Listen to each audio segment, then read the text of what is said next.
श्रीमदे भगवते भाष्यकाराय महादेशिकाय नमः शिवदेव महादेशिकाय नमः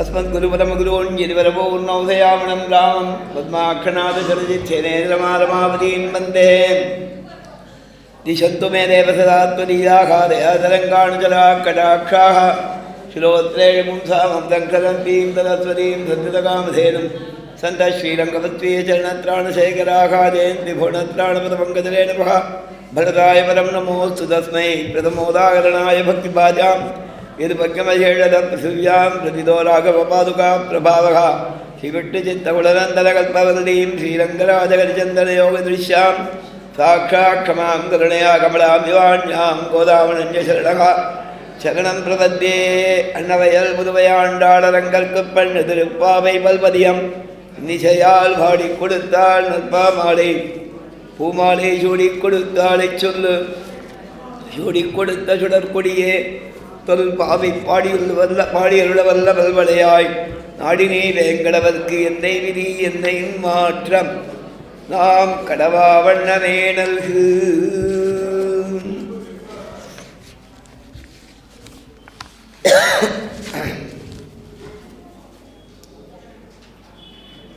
மாலே மணிவண்ணா மார்கழியிலாடுவான் மேடையார் செய்வனகள் வேண்டுவன கேட்டியேல் ஞாலத்தை எல்லாம் நடுங்க முரல்வன பாலன்ன வண்ண துன்பாஞ்ச சன்னியமே போல்வன சங்கங்கள் போய்ப்பாடுடையனவே சாலப் பெரும்பரையே வல்லான் திசைப்பாரே கோள விளக்கே கொடியே விதானமே ஆடிநிலையாய் அருளேடோரெம்பாவாய்.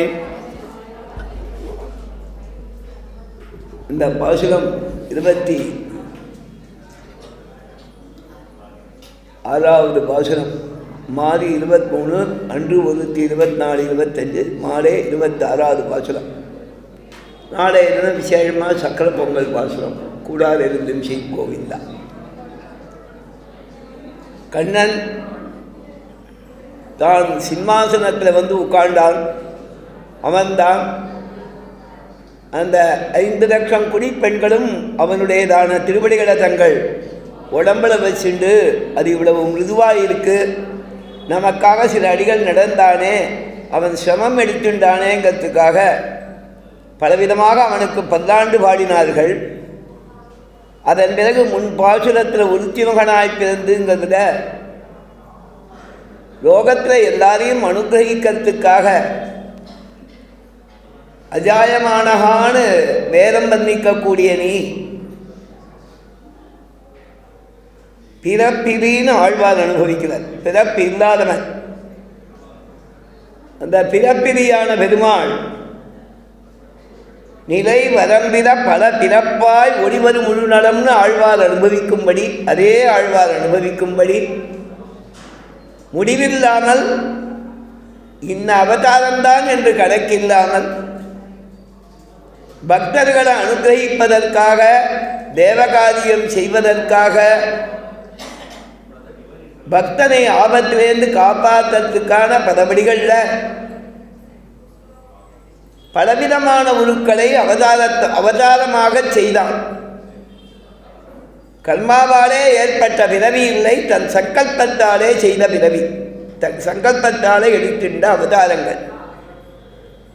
அந்த அவதார ரசத்தை தேவகி பிராட்டிக்கு கொடுத்தான், லீலாரசத்தை யசோத பிராட்டிக்கு கொடுத்தாங்கிறத அவனை பெற்ற தாயரை நினைத்து அவர்களை உயர்வாக கொண்டாடினால் ஒருத்தி மகனாய் பிறந்து ஓரிரவில் ஒருத்தி மகனாய் ஒழித்து வளர. எதை ஒழித்துன்றான் அப்படின்னா தன்னுடைய ஈஸ்வர ஸ்வபாவங்களை ஒழித்து வளர்ந்தான். ஈஸ்வர ஸ்வபாவங்களை ஒழிக்கவும் செய்தான், வளரவும் செய்தான். அவைகளை ஒழித்து தான் வளர்ந்தான். அந்த மாதிரி வளரும்போது இவனுடைய ஸ்திதி, இருப்பு, இவன் இருக்கிறான் என்றதான செய்தியே பொறுக்காதவனாக இவனை முடிக்கணும்னு விரோதம் வேஷம் கொண்டான் கம்சன். இவன் ஒடித்து வளர தரிக்கிறான் ஆகி. இவன் வளர்வதை பொறுக்காதவன். பெருமாளிடத்திலே சிறிது அபராதம் நேர்ந்தால் அது பகவத் அபசாரம். பகவத் பக்தர்களிடத்திலே அபராதம் நேர்ந்தால் அது பாகவத அபசாரம். சுவாமி எம்பெருமானார் பாஷ்யக்காரர் கத்தியத்தில் விண்ணப்பம் பண்ணும்போது, நான் உன் திருவடிகளை சரணமாக பற்றிய பின்பு எனக்கு ஏற்படக்கூடிய பகவதவசார பாகவதாவசார சக்ஷாவசாராதிகளை ஏற்படாமல் காக்க வேணும், என்னை ஏற்பட்டால் அவைகளை க்ஷமிக்க வேணும்னு பிரார்த்திக்கிறார். இந்த அசக்ஷாபச்சாரம்னா என்ன? பகவதவசாரம்னா பெருமாளிடத்திலே தவறு செய்வது, குறை செய்வது, அவன் விஷயத்திலே அலட்சியமாக இருப்பது. பாகவதாபச்சாரம் அவர்களிடத்திலே தவறிழைத்தல், தப்பு பண்ணுறது. அசக்ஷாபச்சாரம்னா என்னன்னா, பகவத் பாகவதர்களது சத்தையே பொறுக்காமல் இருந்தால் அது அசக்ஷாபச்சாரம். அது பொறுக்க முடியாத அபச்சாரம். அவன் அந்த இடத்துல இருக்கிறதே எனக்கு பிடிக்கல, என் கண் முன்னால் அவன் வரக்கூடாதுன்னு சொல்கிறா பாருங்கோ, அது அசக்ஷாபச்சாரம். இவன் உலகத்தில் இருக்கிறதே பிடிக்கலைன்னு சொல்லிட்டு இவனை முடிக்க பார்த்தத்தாலே அதை சொன்னால் தரிக்கிறானாகித்தான் தீங்கு நினைந்த. அதை பொறுக்க முடியல, இவனை முடிக்கணுங்கிறதுக்காக பல தவறுகள் பண்ணான், பல தீங்குகள் இழைத்தான். வெங்கடாதரிங்கிற கவி சொல்றார், இவன் வதம் பண்ண அசுரால ஒரு லிஸ்ட் சொன்னார் ஒரு ஸ்லோகத்தில். கம்சம் துவம்சயத்தே முரம் திரையத்தே ஹம்சம் ததா ஹிம்சதே. கம்சன் அவன் கதையை முடித்தான், முரன்கிறவனை வதம் பண்ணான், ஹம்சமா வந்தாசுரனை வதம் பண்ணான், பானம் கீணயத்தே பானாசுரனை வதம் பண்ணான், பகம் கொக்கு மாதிரி வந்தாசுரனை முடித்தான், பௌண்ட்ரம் ததாலும் பதே பௌண்ட்ரவக வாசுதேவனை ஜெயித்தான். இப்படி அசுரர்களை வதம் பண்ணதை ஒரு லிஸ்ட் போடுறவர். அசுரர்கள் மட்டும் இல்லை, வேண்டியவர்கள் தவறு செய்தாலும் அவர்களுக்கு விரோதம் செய்யாமல் அதனாலே பாதிக்கப்பட்டவர்களை மட்டும் காக்கக்கூடிய விசேஷ குணம் கண்ணனிடத்திலே உண்டு. நாம் முன்பாசுரத்தில் குன்றுகுடையா எழுத்தாய் குலம் போற்றி. அதுக்கு அவதாரியை சொல்லும் போது பார்க்குறா, ராவணனை ஜெயிக்க வேண்டியது, ராவணன் தப்பு பண்ணான், சரி. சகடாசுரன் விரோதத்தோடு வந்தான், அவனை அழிச்சான், சரி. வேண்டியவனான தேவேந்திரனை அவன் காரியத்துக்காக இவர் அவதரிச்சிருக்கார், அவனே இவருக்கு கெடுதல் பண்ணுறான். நமக்கு நடந்த பூஜையை தடுக்கலானே கண்ணன். அது ஏன் தடுத்தான்னா, நம்ம கையில் ரொம்ப பசியில் சாப்பிட்றதுக்கு சாத்தை எடுத்து வச்சுட்டு அதை சாப்பிட்ற சமயத்தில் ஒருத்தர் தட்டி விட்டால் நமக்கு எவ்வளவு கோபம் வரும். இதுதான் தேவேந்திரனுக்கு வந்தது. இவா இந்திர பூஜைக்காக ஏற்பாடு பண்ணான், தேவதை ஞாபகம் அவனுக்கு தெரியாது. கொஞ்சம் சுத்தம் பண்ணிட்டு வரப்போகுதுன்னு எதிர்பார்த்துட்டு இருக்கான். அது கிடையாது. கோவர்தனத்துக்கு மந்திரம் சொல்லச்சே கோவர்தனாய ஸ்வாகா கோவர்தனாய சமர்ப்பையாமின்னா உடனே பிடிச்சான் மழையா, இல்லையா? கையில் சாத்தை வச்சு பிடிங்கினா நமக்கு என்ன கோபம் வரும்? அவ்வளவு கோபம் இந்திரனுக்கு. இவன் சர்வாந்தர்யாமிங்கிற ஞானம் மறந்துடுறது. இவன் அமுது செய்தால் அனைத்தும் திருப்தி அடையுங்கிற ஞானம் அவனுக்கு இல்லாதால் அஞ்ஞானத்தாலே மோகித்தனாக அவ்வாறு செய்தான். பெருமாள் பசுக்களையும் கோகுலத்தையும் ரட்சித்து அவன் கர்வத்தை அடக்கினான். குன்று குடையா எடுத்தாய் குணம் போற்றினான். அதை சொன்னானுங்க. தான் தீங்கு நினைத்தான் கம்சன், அவன் கருத்தை பிழைப்பித்து தீங்கு நினைத்த அவனையே வதம் செய்து அந்த தீங்கு அவனுக்கே திருப்பினான் கம்சன் தான் ஆச்சியார். தீங்கு நினைந்த கருத்தை எண்ணத்தை பிழைப்பித்து மாற்றி அது இல்லாதபடி செய்து கம்சன் வயிற்றில் நெருப்பென்ன நெடுவானே. அவனுக்கு பயத்தை உண்டு பண்ணவர். பாகவதத்தில் ஸ்லோகம், உட்கார்றான் கண்ணனுடைய நினைவு, நிற்கிறான் கண்ணன் நினைவு, படுத்துக்கிறான், கண்ணன் நினைவு, தூக்கமே வரல, தூக்கம் கெட்டு போடுது, கண்ணன் நினைவே நிற்கிறது.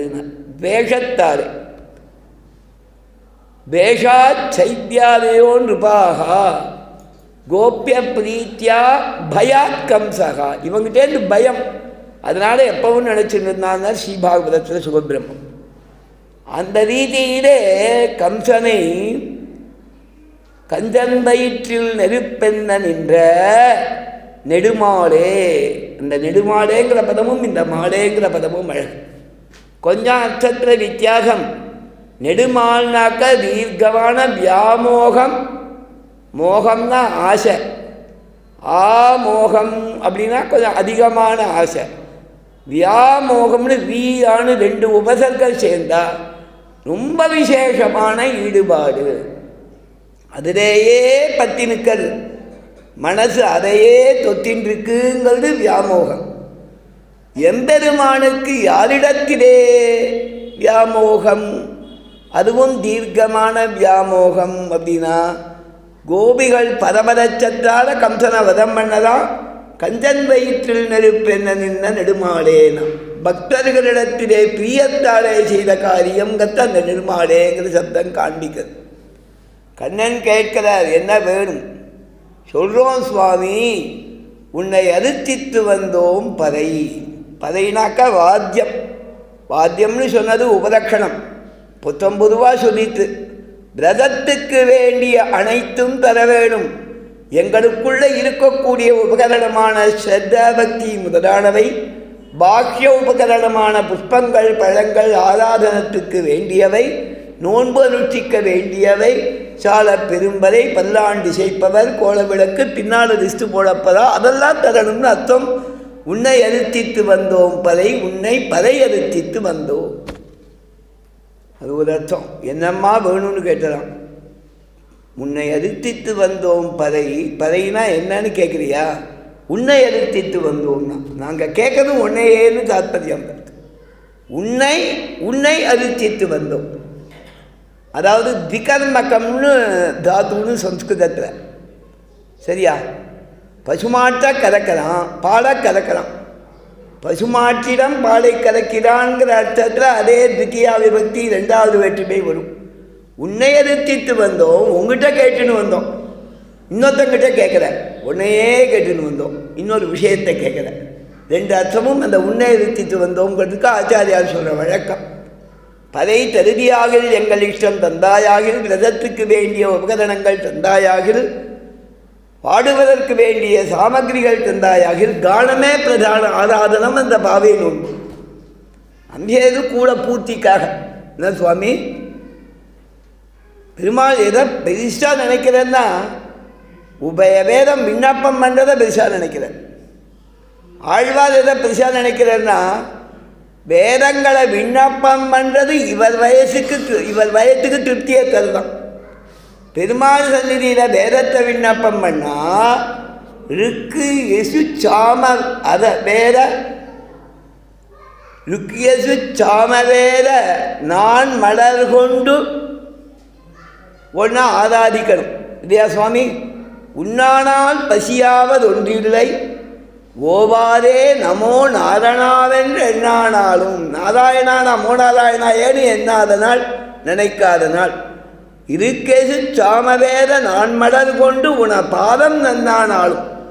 4 வேதத்தோட மந்திரங்கள் அக்னியிலே புரோகிதம்னு ஆரம்பித்த அந்த 4 சின்ன சின்ன ரிக்குகள் 4 2 8 வாக்கியத்தை சொல்லி உன் திருவடிகளில் புஷ்பத்தை சேர்க்காத நாளும் அவை கத்துருமாயில் அண்டனக்கதை பற்றினாலே ஆழ்வார்.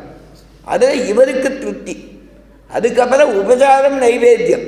அதே மாதிரி இந்த பாவை நோன்புங்கிறது கண்ணனோடு சேர்ந்து கண்ணனை கீதத்தால் ஆராதிக்கிறது தான். அதனால் இந்த தேசிக சபையில் 1 மாத காலம் திருப்பாவை உற்சவம் நடத்துகிறா பாருங்கோ. இந்த 30 நாள் திருப்பாவை உபன்யாசம் பண்ணுற திருப்தி நாலாபசார் நரசிம்ம பெருமாளுக்கு 1 நாள் 40 கீர்த்தனை அவ்வளவு வேண்டாம். இந்த சுவாமி வைத்தியநாத சர்மா அவர்கள் 4 கீர்த்தனை பண்ணால் திருப்தி. நாம் வந்தால் 30 நாள் உபன்யாசம் பண்ணணும், அவர் வந்தால் 1/2 மணி நேரம் 4 கீர்த்தனை நாராயணா ராமா கிருஷ்ணா சொன்னா போதும் இல்லையா? அதாவது சுவாமி அர்த்தம் நான் சொல்றேன். ஆழ்வா சாதிக்கிறார், ஓவாரே நமோ நாரணாம் என்று என்னானாலும் இருக்கசு சாமவேத நான் மலர்கொள் உடபாதம் என்னானாலும்னு அந்த மாதிரி நாச்சியார் சொன்னா பறை தருதியாகில் பாடுவோம் நாதாதிப்போனா. நான் சொல்லலை, நாச்சியார் சொல்லியிருக்கா ஆண்டாள். பறை தருதியாகில் பாடி வருத்தம் தீர்வோம் மகிழ்வோம். நாங்கள் ஆராதனம் பண்ணுறதுல ஒன்றை பாடிவிட்டா எங்களுக்கு சந்தோஷம். எங்களுடைய பட்ட கஷ்டங்கள்லாம் மறந்துடும். திருப்பதிக்கு போகிறதுக்காக கஷ்டப்பட்டு அந்த என்ன எக்ஸ்பிரஸ் புதுசாக விட்டுருக்காரு, சதாப்தியெல்லாம் மறந்து போயிடுச்சு. வந்தே பாரத்தில் போய் அந்த பெருமாள் சன்னிதியில் க்யூவில் நின்று கிட்டக்க போய் அரக்ஷணம் பெருமாளை சேவிக்கிறதுக்கு முன்னால் தெரிவிக்கிறாரு. என்னது சுவாமி அது மறந்து போயிடுறது? ஜெருகண்டி கேட்டோன்னாக்கா பரம ஆனந்தம் நமக்கு. சரிதானே? அது கேட்காம சேவிச்சுட்டு வரோம் பாருங்கோ, அரை செகண்டு. அதுக்கு முன்னால் வரக்கூடிய ஒரு 1 நாள் 2 நாள் அரை நாள் காணால் எல்லாமே அந்த வருத்தமெல்லாம் அந்த ஒரு செகண்டில் தீர்ந்து நமக்கு மகிழ்ச்சி ஏற்படுறது. நாச்சியாருக்கும் 1 மாத காலம் காத்தால எல்லாரையும் எழுப்பிண்டு போய் யமுனா நதி தீரத்துக்கு போய் தூங்குறவளை எழுப்பி, தூங்குற மாதிரி பாவனை பண்ணுறவளை எழுப்பி, அவன் குலத்திலே பிறந்தவளை எழுப்பி, கண்ணழகியை எழுப்பி, செவியழகியை எழுப்பி, பாட்டழகியை எழுப்பி, பேச்சழகியை எழுப்பி போகிற கஷ்டங்கள்லாம் பறை தருதியாகில் பாடி வருத்தமும் தீர்ந்து மகிழ்ந்துனா. அதேதான் பாடுவோங்கத்தை சொன்னான். உன்னுடைய வீர சரிதங்களை பாடுவோம். அந்த வீர சரிதங்கள் திருத்தக்க செல்வம், உன்னுடைய ஐஸ்வர்யத்தை பாடுவோம். நான் அந்த ஐஸ்வர்யம் எப்பேற்பட்டது? ஏதாம் விபூதின் யோகம் ச மமயோவேத்தி தத்பதா சோபிகம்பேன யோகேன யுஜ்யதேனாத்ர சம்சயா. எல்லாம் நானாயிருக்கக்கூடிய இந்த விபூதி உலகத்தில் இருக்கக்கூடிய வஸ்துக்களாக நான் ஆனதும் என்னிடத்திலே இருக்கக்கூடிய கல்யாண குணங்களின் சேர்க்கையும் பாடணும்.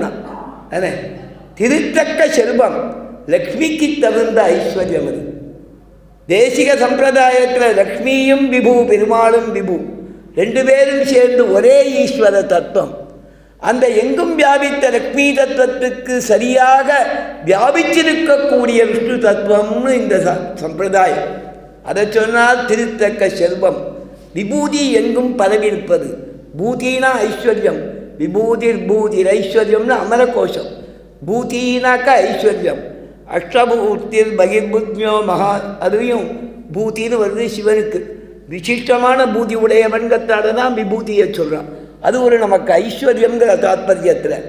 அதே மாதிரி ஏதாம் விபூதின்னர் முன்னால் சொல்லும்போது 10வது அத்தியாயத்தில் விபூதியை விஸ்தாரமாக பேசியிருக்கார். அதை இங்கே ஞாபகப்படுத்துகிறார். யார் பார்க்கிறானோ, யார் அதை சாட்சாத்கரிக்கிறானோ, கேட்டு அனுபவிக்கிறானோ அவனுக்கு யோகம் கைகூடும்ல. ஸோ அவிகம்பேன யோகேன யுஜ்யதே, யோகத்தோடு சேருவான், யோகம் சித்திக்கும்னு அர்த்தம். அவிகம்பேன யோகேனா அந்த கிடைச்ச யோகம் சரிப்பு இல்லாமல் சாஸ்வதமாக இருக்கும்னு அர்த்தம். ஸோ அவிகம்பேன யோகேன யுஜ்யதேனாத்ர சம்சயா. அதுதான் திருத்தக்க செல்வமும் சேவகமும் யாம்பாடி வருத்தம் தீர்தல், யோகம் சித்திக்கிறது, மகிழ்கள். அது அவிகம்பிய யோகமாக இருக்குது. பக்தி யோகம்ன்றது தொடர்ந்து சிந்தனம் பண்ணாச்சு, ஆனந்த சாகரம். அதை நினச்சி அது கைப்பற்ற உடனே ஆனந்தம், அது தொடர்ந்து இருந்தால் ஆனந்த சாகரம். அதைத்தான் சாதிச்சார் ஆழ்வார். சுவாமி தேசிகன் நிரவதி மகானந்த பிரம்மானுபூதி குதூகலி. நமக்கு குதூகலம் ஏற்படும். எந்த குதூகலம்? பிரம்ம அனுபவ குதூகலம்.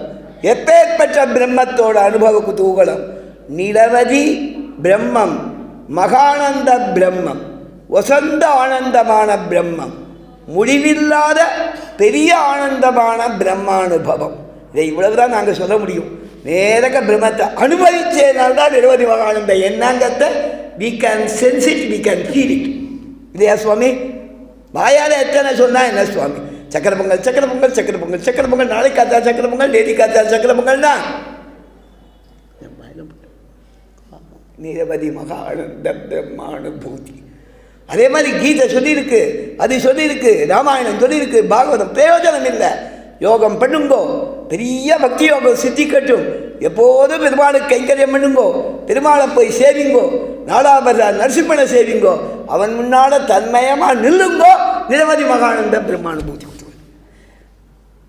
அதை நாச்சியார் சொல்கிறார், திருத்தக்க செல்வம் சேவகமும் யாம்பாடி. உன்னுடைய ஐஸ்வர்யத்தை பாடுவோம், உன்னுடைய வீரத்தை பாடுவோம். உன்னுடைய ஐஸ்வர்யம் எல்லாம் நீயாகி நிற்கிறாய், நீ எங்கும் பறந்து நிற்கிறாய், எல்லாம் உனக்கு விபூதி, எல்லாத்துக்கும் ஆதாரமாக இருக்க. சேவகம் வீரச்சரித்தம்னா அதுக்கெல்லாம் ஆதாரமாக இருந்து உனக்கு ஒரு குறைவு வருதில்லை இல்லையா சுவாமி? எல்லாத்துக்கும் ஆதாரம். இந்த பைய கொண்டு போய் அங்கே வை, எடுத்தான் கொண்டு போய் வச்சான். இங்கே வச்சா போதாது, 3 மாடியில் லிஃப்ட்டு வேலை செய்யலை, கீழே கொண்டு போய் வை, இல்லை மேலே கொண்டு போய் வை. லிஃப்ட்டு வந்த உடனே கொண்டு போகிறேன்னா, ஏன்னா எடுத்துன்னு போகிறது கஷ்டமாக இருக்குது. இவன் ஆதாரமாக தூக்கிட்டு போக முடியாது இவனுக்கு, ஆனால் தொடர்ந்து பண்ணணுன்னா கஷ்டமாக இருக்குது. பெருமாள் லோகத்துக்கெல்லாம் ஆதாரமாக இருக்கார். நேற்றுக்கு இருந்தார், இன்றைக்கி இருக்கார், நாளைக்கு இருக்க போகிறார், நாளைக்கு இருக்க போகிறார், தொடர்ந்து இருக்கார். ஆனால் he never feels a pitch. சரியா சுவாமி சொல்கிறது? திடீர்னு இங்கிலீஷ் வந்துடுறது எல்லாரோடையும் பேசிட்டு இருக்கிறதால. He doesn't feel even a little pain. மைனூட்டாக எந்த அளவு போகுமோ அந்த அளவு கூட அவனுக்கு சலிப்பு ஏற்படுறதில்ல, தற்றதே கிடையாதுங்கிறது தான் அவனுடைய வீரியங்கிற குணத்தோட ஒரு லட்சியம். அதை தான் சொன்னான், திருத்தக்க செல்வமும் சேவகமும். லக்ஷ்மிக்கு தகுந்த ஐஸ்வர்யம் அவனுடைய வீர சரிதங்கள். அது ஒரு அர்த்தம். வீரச்சரிதம் ஏற்கனவே பாடினியே, அந்த உலக வளர்ந்தா இதை பாடினியோ, இப்போ என்ன பாட போகிறேன், நான் அதையே திருப்பி திருப்பி பாடுவேன். சரியா? திருப்பாவை சொல்லனா இன்றைக்கி பாடுறோம், நாளைக்கு போனால் நாளைக்கு பாடுறோம். நிச்சயப்படி திருப்பாவை நித்தியான்னு சொன்னானோ நிச்சயம் பாடுறோம். அதனாலே சேவகமும் பாயாம்பாடி 24வது வாசகத்தையும் பாடுவேன். சரிதானா சுவாமி? 25லையும் பாடுவேன், 26லையும் பாடுவேன், 27லையும் பாடுவேன். எற்றைக்கும் ஏழை பிறரைக்கும் முந்தனோடு உற்றமையாவோம், உனக்கே நாம் ஆட்செய்வோம். அந்த கைங்கரியமும் பாடுதல். பெருமாளுடைய கைங்கரியங்களில் வாச்சிகமாக பாடுறது பெரிய கைங்கரியமாக. சகசநாமம் சொல்றது, ஸ்தவ்யகா ஸ்தவ பிரியகா ஸ்தோத்திரம் ஸ்துதிஹி ஸ்தோதாரண பிரியகா. ஸ்தோத்திரம் பண்ண தகுந்தவன் யோக்கியன், ஸ்தோத்திரம் பண்ண சந்தோஷிப்பான். ஸ்தோத்திரமாகவே அவன்தான் இருக்கான், ஸ்தோத்திரம் பண்ணுறவனாக இருக்கான். ஸ்தோத்திரம் பண்ணுறவனை அவன் ஸ்தோத்திரம் பண்ணுறான். ஸ்துதிகி ஸ்தோத்திரம் ஸ்தோத்திரம். பிராட்டியை பார்த்து சொல்ற, உன்னை ஸ்தோத்திரம் பண்ணா மற்றவா ஸ்தோத்திரம் பண்ணுற அளவு இவன் வசத்தவனா வாங்குற. ஸ்துதிஹி ஸ்தோதா, அந்த மாதிரி ஏத்தம் வரும்னு தாத்பரியம். சேவகமும் யாம்பாடி, அந்த வீரத்தெல்லாம் பாடுவோம்.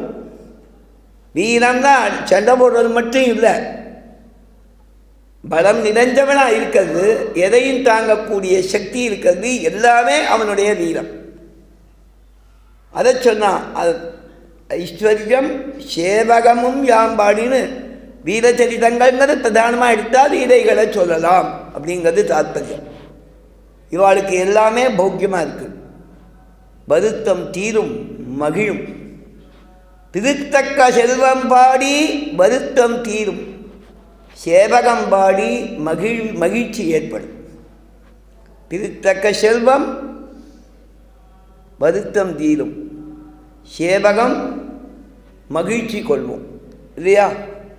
ஆத்துக்கால் பிரதாபத்தை சொன்னால் சௌரியமாக இருக்கும் போது கொஞ்சம் கலியுகத்தில் மாறணும். எங்காவது மாமி அப்படி இருப்பான்னு இப்பா சொல்லணும். அவ்வளவுதானே தவிர மொத்தம் இல்லை. இவாளால் அவளுக்கு பெருமை, அவளால் இவாளுக்கு பெருமை, இவா பெருமை அவளுக்கு பெருமை, அவா பெருமை இவா பெருமை இல்லையா? இதுதான் சொன்னால் சேவகம் யாம் பாடி மகிழ்வோம்னா. அதுக்கு மேலே இன்னொரு அர்த்தம், திருத்தக்க செல்வம் பாடி வருத்தம் தீர்ந்து மகிழ்வோம், சேவகம் பாடினாலும் வருத்தம் தீர்ந்து மகிழ்வோம். ஆழ்வார் சாதிச்சார். இந்த பெருமாளை பற்றி பாடினா என்ன மகிழ்ச்சினா, கஷ்டம் போனாலே மகிழ்ச்சி. நமக்கு ரொம்ப தொந்தரவாக இருக்குதுன்னு வச்சுக்கோங்களேன், அந்த தொந்தரவு வேடிக்கைனா மனசில் ஆனந்தம். பசி ஒரு தொந்தரவு, அது போச்சுன்னா சந்தோஷம். தூக்கம் இல்லாமல் ஒரு தொந்தரவு, தூங்கினா ஆனந்தம். நிறையா வியாதிகளுக்கு ஸ்லீப்பிங் டேப்லெட்ஸ் தான் மருந்து இல்லையா? போன உடனே ஒரு ஸ்லீப்பிங், தூங்கும்போது சரியாக போயிடும்பா. அது ஜலதோஷத்துக்கும் சொல்லுவா, ஜலத்துக்கும் சொல்லுவா, பயத்து வலிக்கும் சொல்லுவா. எல்லாத்துக்கும் வருத்தம் தீர்ந்தால் மகிழ்ச்சி. ஆழ்வார் சாதித்த பெருமாளை உன் புகழ பாடிண்டே இருந்தேன், அதில் ஈடுபட்டேன், என்னுடையதான வியாதிகள்லாம் போய் எனக்கு சந்தோஷம் ஏற்பட்டதுன்னார் ஒரு பாசுரத்தில் ஆழ்வார். நின் புகழ் ஆடி பாடி கழித்து உகந்து உகந்து நோய் துறந்து நோய்கள் துறந்து நோய்கள் எல்லாம் துறந்து உள்ள நோய்கள் எல்லாம் துறந்து. பெருமாளை பாடினா நோய் துறந்துனர், ஜுரம் போகுமானா நோய்கள் துறந்து, ஜலதோஷம் இருமல் ஜுரம் எல்லாம் போகும்னர். நோய்கள் தான் போகுமானார், நோய்கள் எல்லாம் போகும், வயிற்று வலியும் போகும், இடுப்பு வலியும் போகும், அது போகும்னர். அவ்வளவுதானா, உள்ள நோய்கள் எல்லாம் தொடர்ந்து. வயசான பாடுக்கு சில சமயங்களில் அதிகமான சிரமம் ஏற்பட்டால் உடம்புல எல்லா இடத்துலையும் ப்ராப்ளம்னு சொல்கிறா பாருங்க, அத்தனையும் போகும்னு அர்த்தம். உள்ள நோய்கள் எல்லாம் தொடர்ந்தது. அது மட்டுமானா இல்லை, உள்ள நோய்கள் எல்லாம் தொடர்ந்து மனோவியாதியும் போகும்னா. ஆழ்வாருடைய பாசுரம் நான் சொல்லலை. வெள்ளமே புரை நின்புகள் குடைந்தாடி பாடி கழித்து உகந்து உகந்து உள்ள நோய்களெல்லாம் துறந்து உய்ந்து போந்து இருந்தே வருத்தமும் தீர்ந்து மகிழ்ந்தேலோர் எம்பாவாய். அதுதான் வேதமனைத்துக்கும் வித்தாகும் கோதை தமிழ். அந்த பாசுரங்களுக்கு அர்த்தத்தை இந்த பாசுரத்தை சொல்லி பார்த்தா தெரியுமா, இதோட விஸ்தாரம் அங்கே கிடைக்குமா. இது ஒரு ஹிண்ட் மாதிரி. உபன்யாசிக்கனா ஒரு நோட்ஸ் எழுதி வச்சுக்கிறாப்பா இருக்கா, சரி காலநேமி கதை சொல்லணும் அப்படின்ட்டா போகும். காலநேமி கதைனா ஒன்றே அவரை பற்றி ஆரம்பிச்சுக்கலாம். அதே மாதிரி வேதமனைத்துக்கும் வித்தாகும் திருப்பாவை. இந்த உள்ள நோய் இந்த மாதிரி வருத்தம் தீர்ந்து மகிழ்ந்துங்கச்ச ஆழ்வார் பாசுரத்தை எடுத்து அர்த்தம் பண்ணலாம். அற்புதமான பாசுரம் அது. ரொம்ப நல்ல விஷயங்கள் இருக்குது. எம்பெருமானுடைய புகழ் எப்பேற்பட்டதுங்கிறத ஆழ்வார் சாதிக்கிறார். வெள்ளமே புதை நின்புகழ். புதைனாக்கா அதுக்கு சமமானதுன்னு அர்த்தம். வெள்ளம் போன்றது உன் புகழ்ல. இந்த வெள்ளம்னா என்ன அர்த்தம்னா, அவர் ஆழ்வார் நகரி தாமிரபரணிக்காரர். அந்த திவ்ய தேசத்தில் நிறையா மலையாள வாசனை இருக்கும். மலையாளத்தில் வெள்ளம்னாக்க தீர்த்தம், தீர்த்தம் மாதிரி உன் புகழ்னு. தீர்த்தம் சில்லுன்னு இருக்கும், தாபத்தை போக்கும். நிறையா தீர்த்தம் சாப்பிட்டா உடம்புக்கு நல்லதும்பா. வயது சம்பந்தமான ப்ராப்ளத்துக்கு போனால், சார் நீங்கள் தண்ணியாக குடிக்கிறது இந்த போல இருக்குது, நித்தியம் 5 பாட்டில் குடிங்கோம்பா. ஒரு பாட்டில் குடிக்கிறதுக்கே நம்ம இந்த காலத்து தீர்த்தம் கஷ்டப்படுவோம். நாங்கள் சிறு வயசில் கிணத்துல இழுத்து தீர்த்தம் சாப்பிட்டா சொம்போடு சாப்பிடுவோம். பாடசாலையில் படிச்சுருந்தேன். ஒரு சொம்பை கொண்டு வந்து கொடுத்துருவா. பாடசாலையில் படித்தேன், சொம்பு கொண்டு வந்துருக்கேடா பையனுக்கு சொம்பை கொடுத்துட்டு போங்க. அனுஷ்டானத்துக்கு சொம்பு வேணும், தீர்த்தம் சாப்பிட்றதுக்கு சொம்பு வேணும், கையெலும்பத்துக்கு சொம்பு வேணும். பைப்பெல்லாம் கிடையாது. சொம்பு எப்போ பார்த்தாலும் கையிலேயே இருந்துட்டுக்கணும். அதனால் தீர்த்தம் இழுத்தா அப்படி கடகடான்னு சாப்பிட்றது, நிறையா சாப்பிட்றது. பாடசாலை சாப்பாடு தாங்கும். சரியா சுவாமி? அந்த வெள்ளம்னு சொல்லக்கூடிய தண்ணீர் மாதிரி பெருமாளுடைய புகழ். பெருமாளுடைய குண அனுபவம், பெருமாளை பற்றி சொல்லி அனுபவிக்கிறது அப்படின்னார் ஆழ்வார்.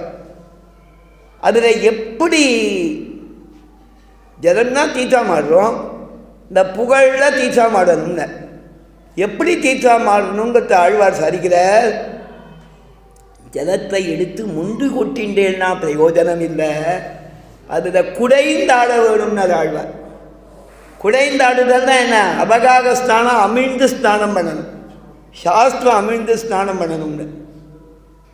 அமிழ்ந்து ஸ்நானம் பண்ணால் என்ன ஆச்சரியம் அப்படின்னா, நல்ல வெயில் காலத்தில் போய் ஒரு சொனேலையோ ஒரு சின்ன ஓடேலையோ அமிழ்ந்தோமானா நம்ம உடம்புல உச்சந்தலையிலேருந்து உள்ளங்கால் வரைக்கும் ஒரு சிலிர்ப்பு பரவும்.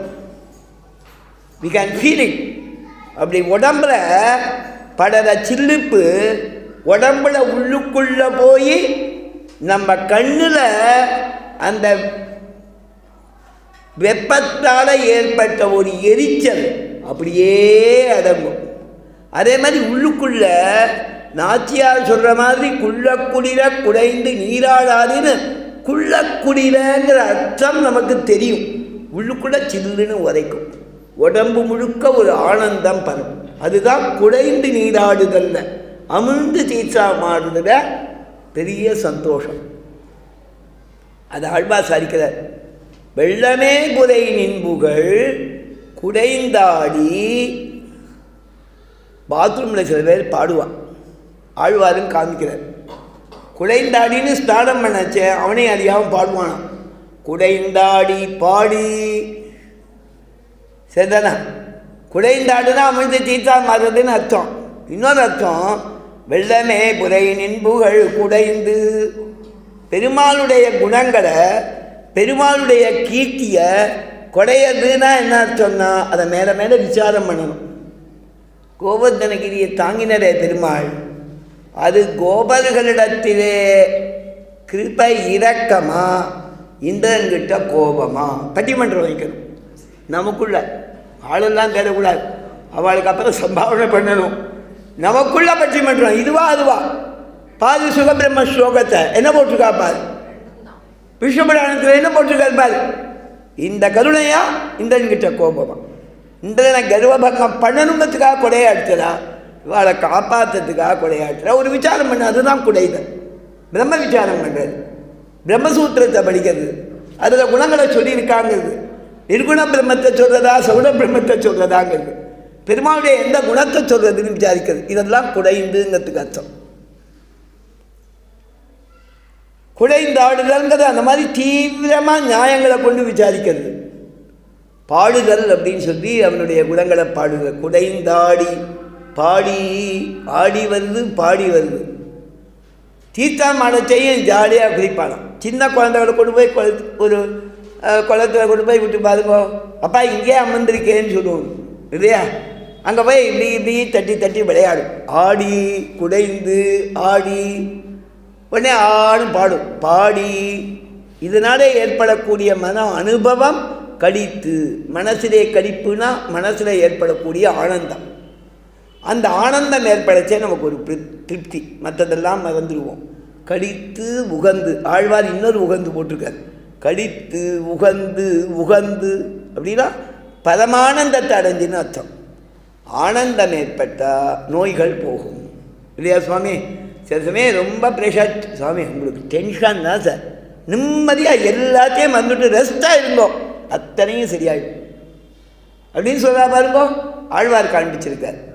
உள்ள நோய்களெல்லாம் துறந்து உய்ந்து போந்திருந்து நின் வருத்தமும் தீர்ந்து மகிழ்ந்தேடோர் எம்பாவாய் சேவகமும் யாம்பாடி வருத்தமும் தீர்ந்து மகிழ்வோம் அப்படின்னு அந்த பாசுரத்தில் சொன்னால், வாத்தியங்கள் மற்ற உபகரணங்கள் வேணும்னு கேட்டால் இன்டைரக்டாக சொன்னால் உன்னையே பிரார்த்திக்க வந்திருக்கோன்றான். இன்னும் அவருக்கு புரியலை, பின்னாடி சொல்ல போகிற இடப்பயலேன்ட்டு சித்தஞ்சலி காலையில் இட்டே படைய கொள்வான் நன்றுகான் கோவிந்தான அப்போ தான் அவனுக்கு புரிய போகுது.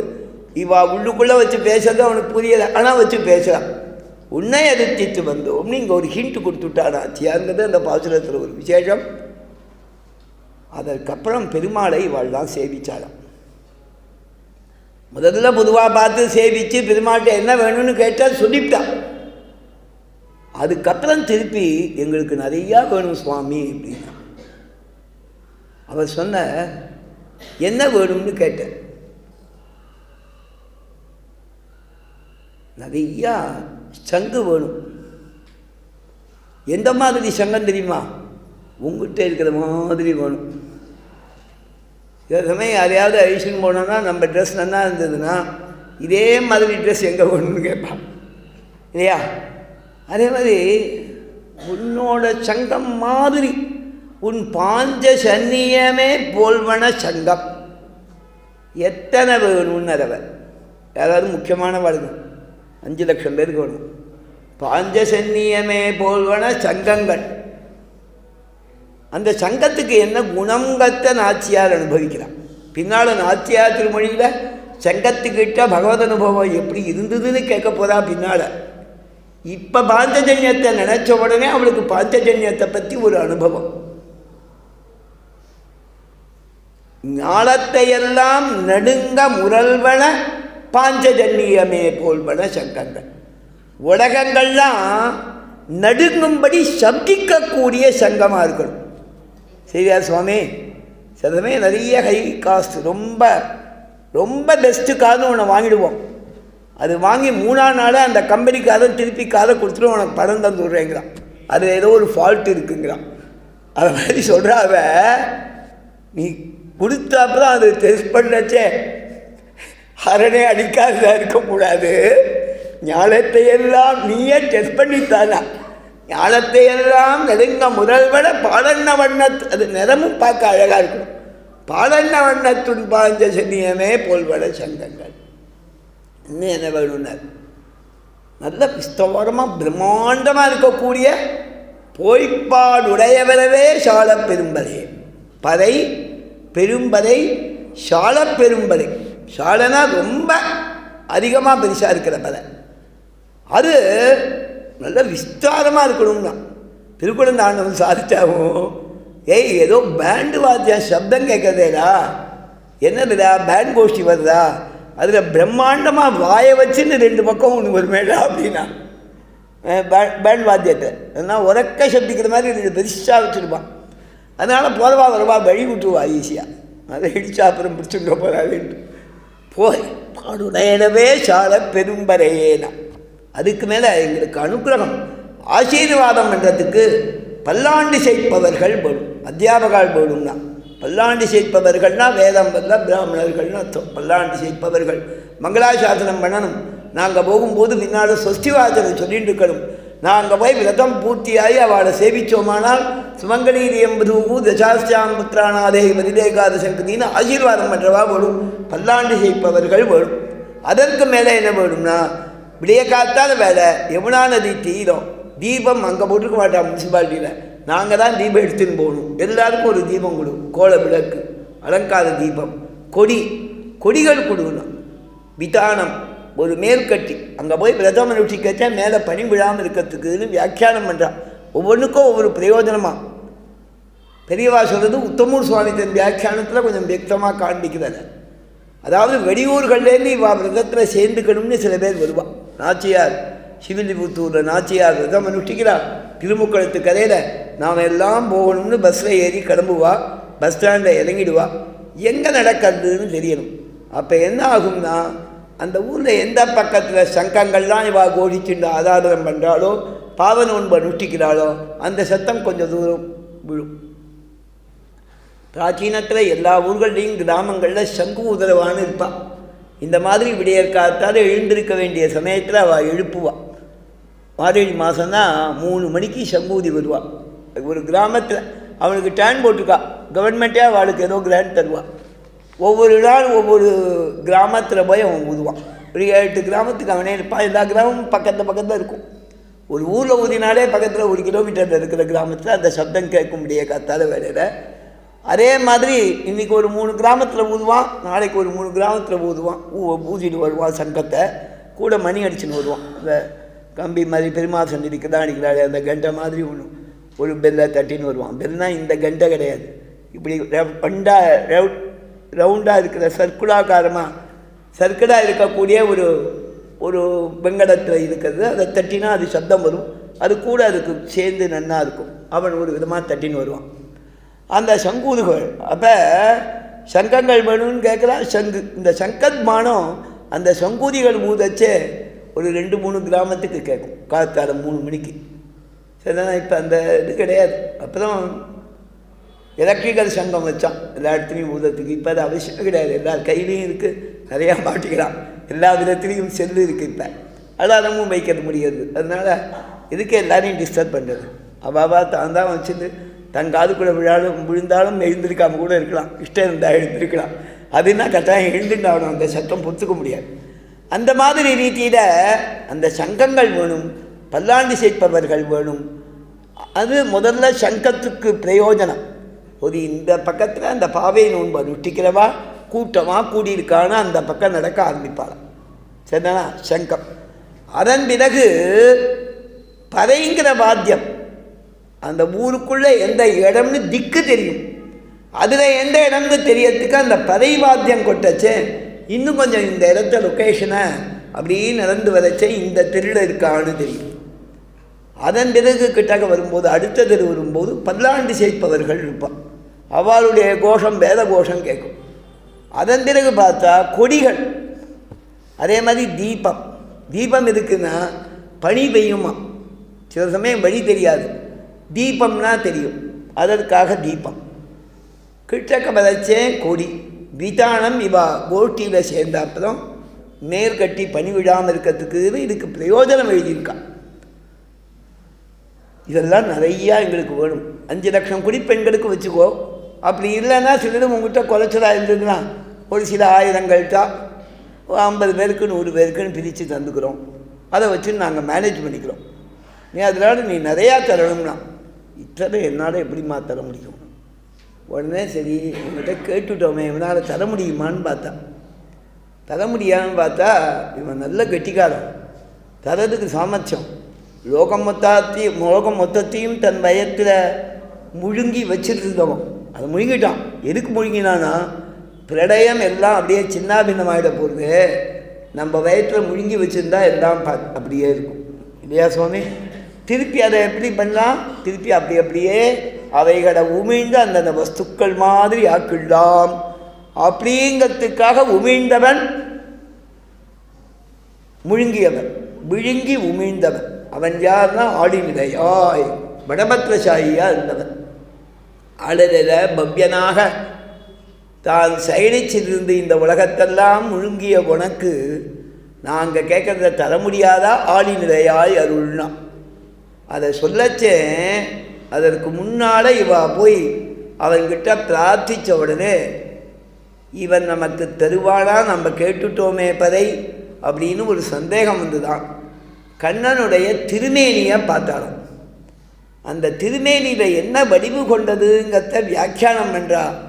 முதல் பதமான மாலேங்கிறதால பெரியவா என்ன சொல்கிறா? ராமாயண ஸ்லோகத்தையும் நாச்சியாருடைய பாசுரத்தில் இருக்கிற மாலேங்கிற பதத்தையும் கம்பேர் பண்ணுறான். ராமாயணத்தில் ஒரு ஸ்லோகம் பிராட்டி ராவணனிடத்திலே சொல்கிற ஒரு ஸ்லோகம்.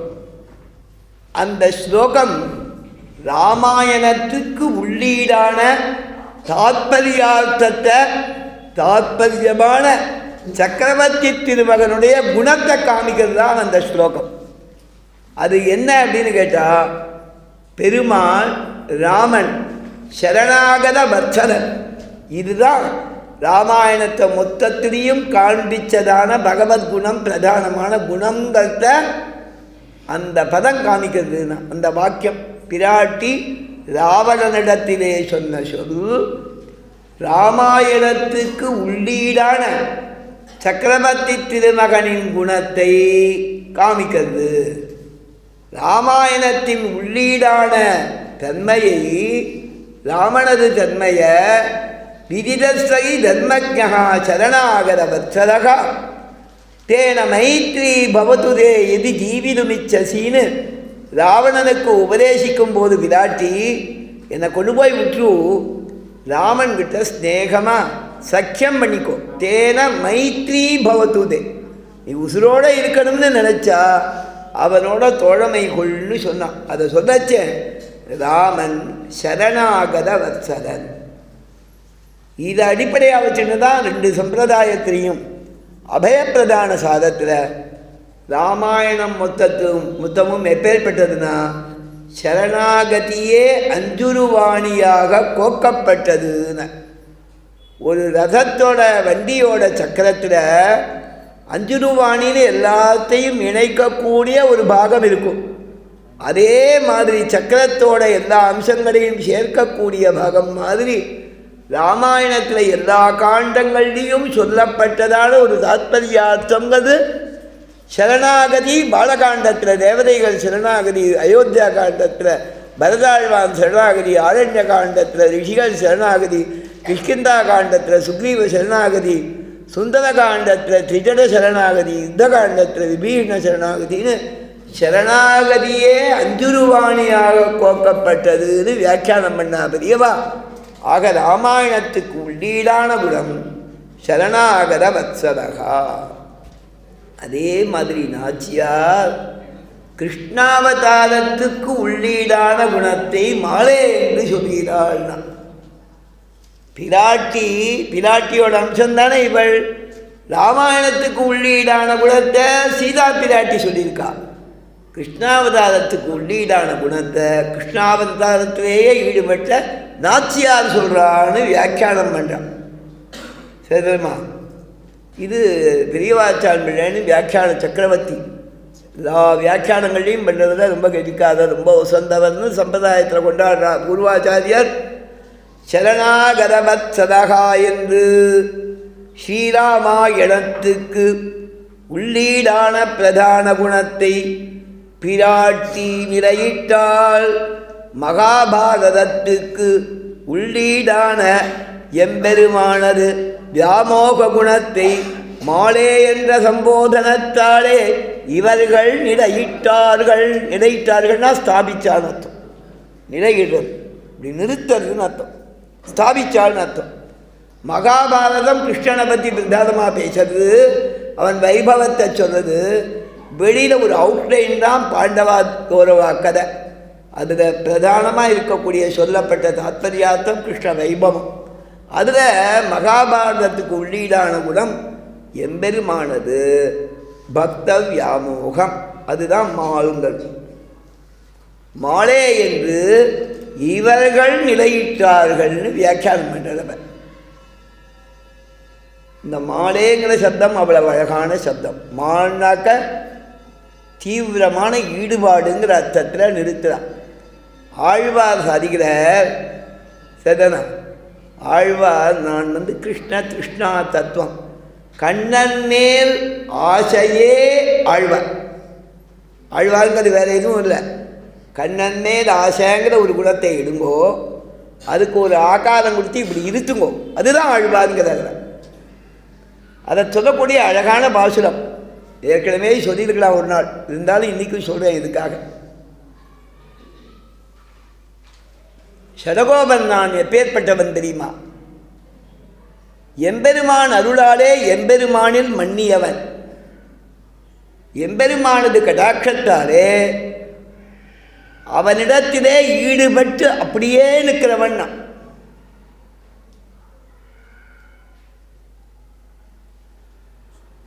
எதிரெடுக்கிறோமோ பெருமாளிடத்தில் அதிகமான ஈடுபாட்டோடு இருக்கிறோமோ. மாலே ஏறி, இந்த மாங்கத்துக்கு பெருமாள் அர்த்தம் இல்லை, ஆசை தீவிரமான ஈடுபாடுன்னு அர்த்தம். ஆழ்வார் தன்னை சொல்லிக்கிறார். எம்பெருமான் மேல் மாலே ஏறி, அது எப்படி ஏறித்துன்னா மாலருளால் மண்ணு குருகூச்சடகோபன்.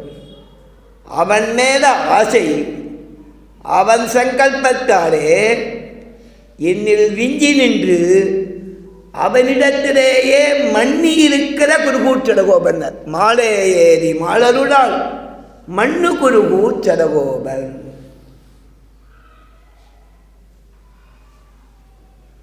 அந்த எனக்கு மால் ஏறுறதுக்கு காரணம் அவன் குணங்களில் ஈடுபட்டு அந்த குணங்களில் பக்தர்களிடத்தில் இருக்கக்கூடிய மாடே விஞ்சி நிற்கிறதுங்கிறத கண்டுபிடிச்சு அவனை பார்த்து மாடே அப்படின்னு சொன்னேன்.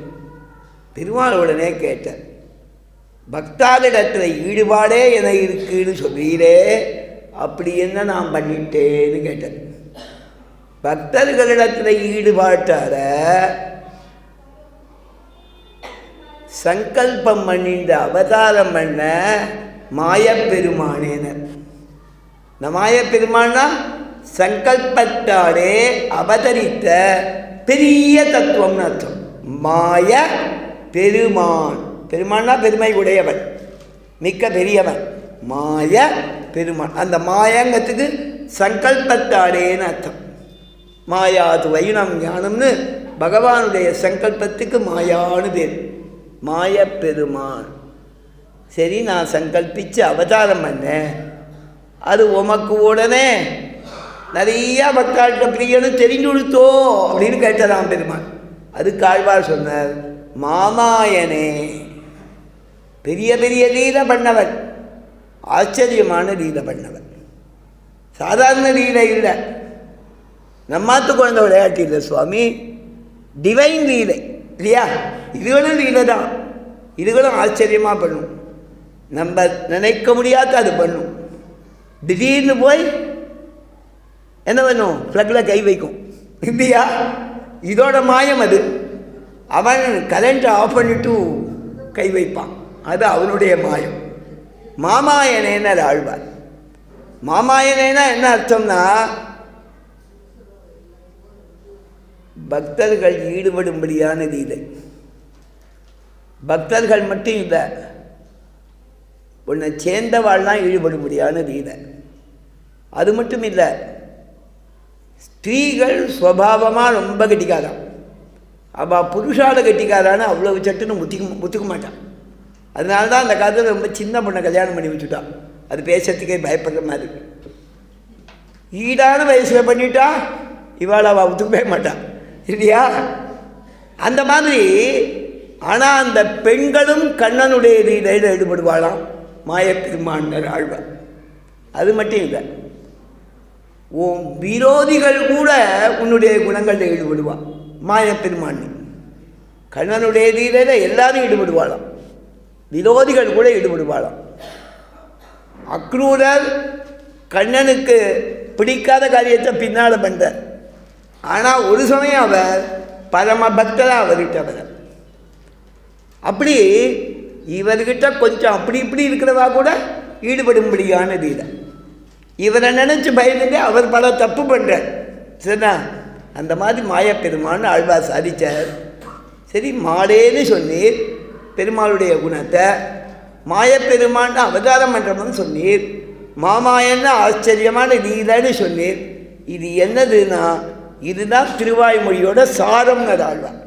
மாலே, மாயப்பெருமானே, மாமாயனே, என்றென்று மாலே ஏறி. இது ஒவ்வொன்றும் சொல்ல செய்யும் எனக்கு பெருமாளுடைய குணங்களில் ஈடுபாடு அதிகமாச்சு.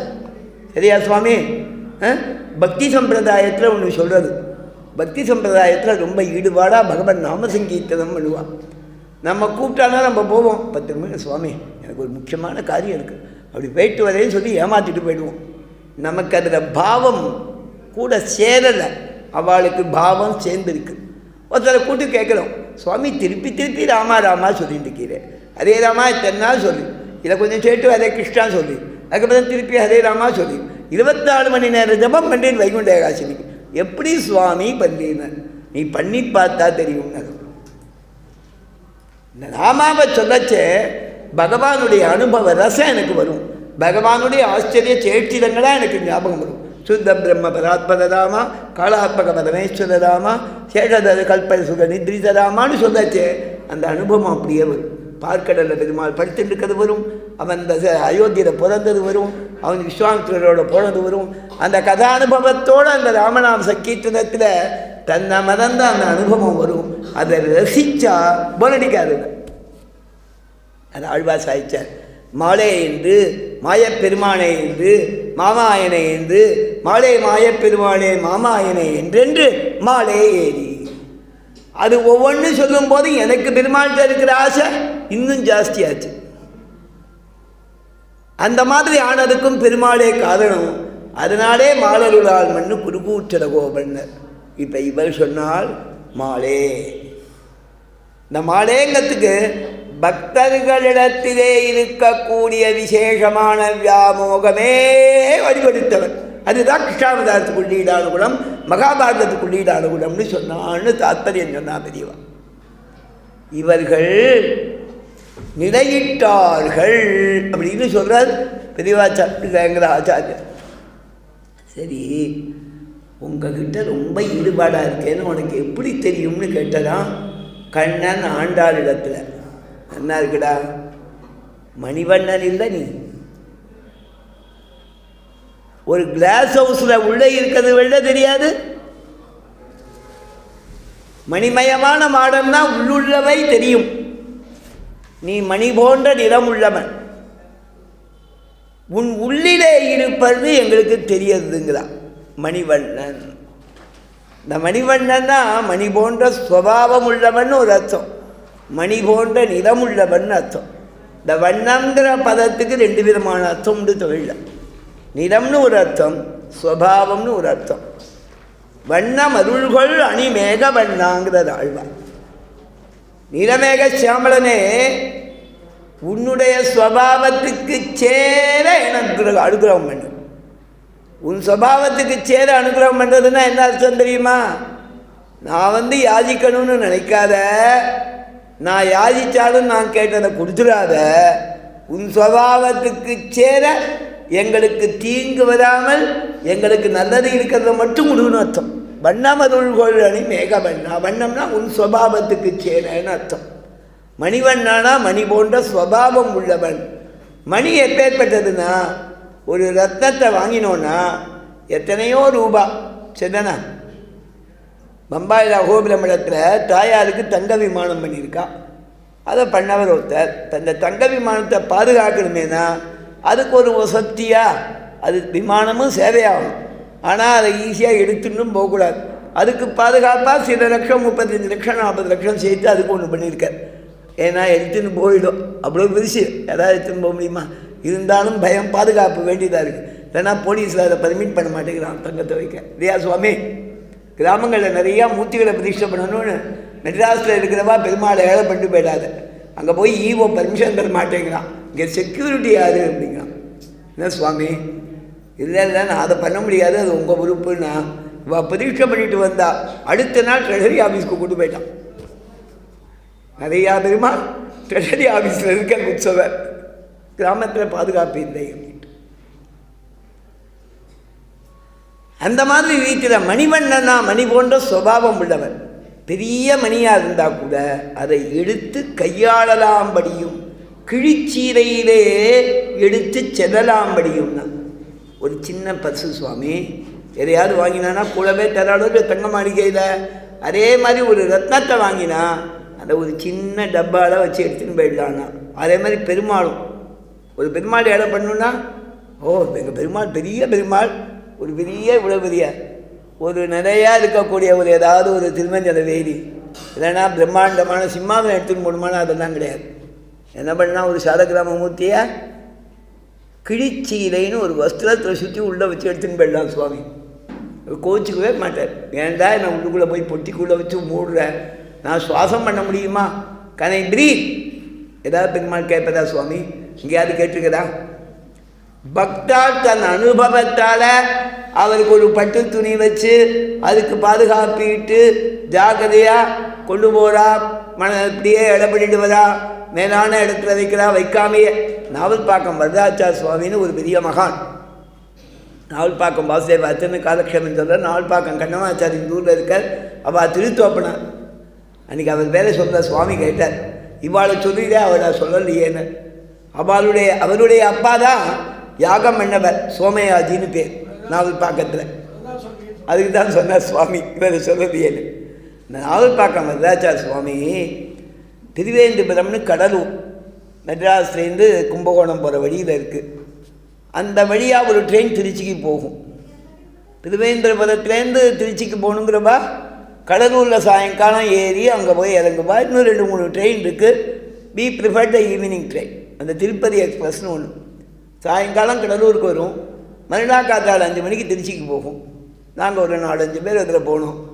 அந்த சுவாமி ஒரு இவ்வளோ பெரிய பிரம்மாண்டமான மடிசஞ்சி எடுத்துன்னு வந்தார். அந்த மடிசஞ்சி சுவாமி இதை சொல்கிறேன், பரிகாசம் பண்ணலை, அது எதுக்குன்னா அவர் குணத்துக்காக சொன்னேன். அவ்வளவு பெரிய கைதியை தூக்கின்னு உட்காந்துருந்தார். எல்லோரும் ரெஸ்ட் எடுத்துக்கிறாரு. பெஞ்சு போனவுடனே அதில் உட்காந்துட்டோம். ஸ்டேஷனுக்குள்ளே அது இருந்தது, ஒரு இது சீட்டு பெஞ்சு, சாயமான பெஞ்சு. அதில் நானும் உட்காண்டேன், அவரும் உட்காண்டார், இன்னும் 2 பேர் உட்காண்டா. அதை அப்படியே வச்சுருந்தார்.